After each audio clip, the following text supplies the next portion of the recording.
దైవజనులకు నా వందనాలు తెలియజేస్తున్నాను. ప్రభువైన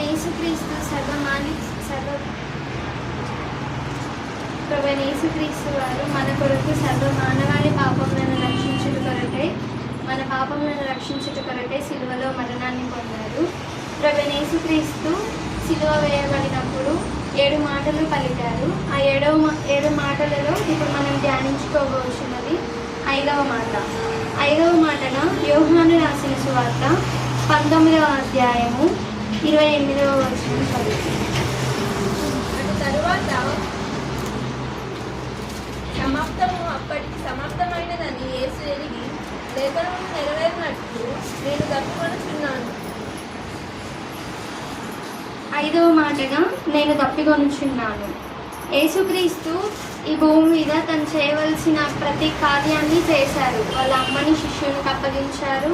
తనతో పాటు ఉన్న దొంగలని పరదేశంలో నాతో పాటు ఉంటామని చెప్పారు.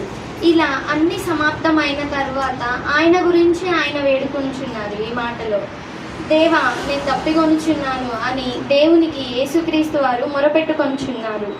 అది ఎందువలన అంటే లేఖనములు నెరవేర్చుట కొరకే.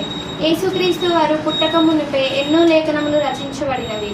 ఆ లేఖనము ప్రతి ఒక్కటి నెరవేర్చుకొనుటకై దేవుడు ఈ మాటను పలుకుచున్నాడు.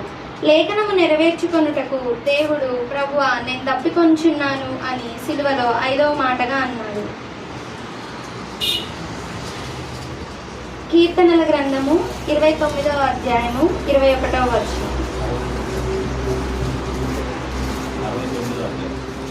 కీర్తనల గ్రంథము 69వ అధ్యాయము 21వ వచనం. వారు చేతును నాకు ఆహారముగా పెట్టిరి, నాకు దప్పి అయినప్పుడు చిలుకను త్రాగనిచ్చిరి. వారి భోజనము వారికి ఊరిగా నుండును కాక. వారు నిర్భములై చాలు. ఇక్కడ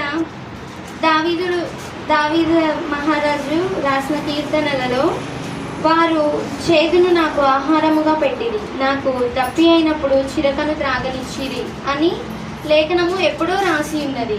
ఆ లేఖనము నెరవేర్చుట కొరకు ప్రభువైన యేసుక్రీస్తు వారు నేను తప్పికొనుచున్నాను అని చెప్పినప్పుడు శిష్యులు ఆయనకు చేదగు ద్రాక్షారసమును తాగడానికి చిరకతో ముంచి ఇస్తారు. కాబట్టి చేదు అనేది మన పాపములను విరగగొట్టడానికి వాడబడతారు. కాబట్టి దేవుడికి చేదు చిరకను త్రాగడానికి ఇస్తారు.